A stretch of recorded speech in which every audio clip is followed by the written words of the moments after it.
所有参与乐乐棒球比赛之前，随着英雄应援曲的进场，做伙为选手加油。日头早气氛就相当的热烈。今年台市参与比赛校友福利团体已经来到15队，每一档增加场面相当盛大。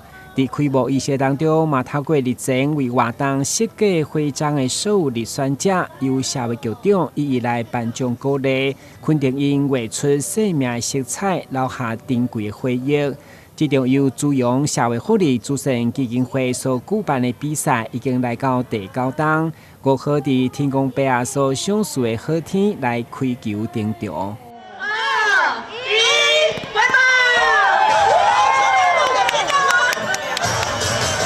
借由这一件事，让这一些小朋友了解运动以后，他对他整个人的身心是有非常大的一个帮助。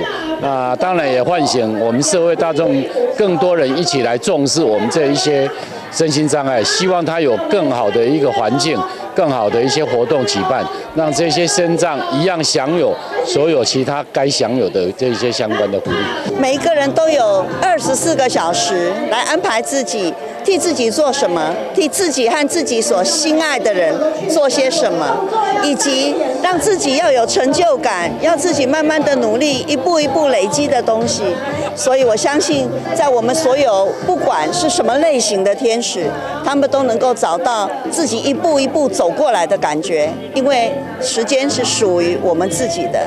虽然规则简单、器材安全，人人拢会当参与的乐乐棒球，嘛看到所之前欢喜运动、快乐出版，人人拢是上界高水的天才。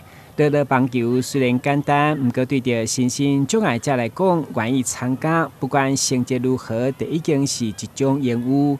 重要是互因爱运动、享受运动的趣味。台南新闻阮子采访报道。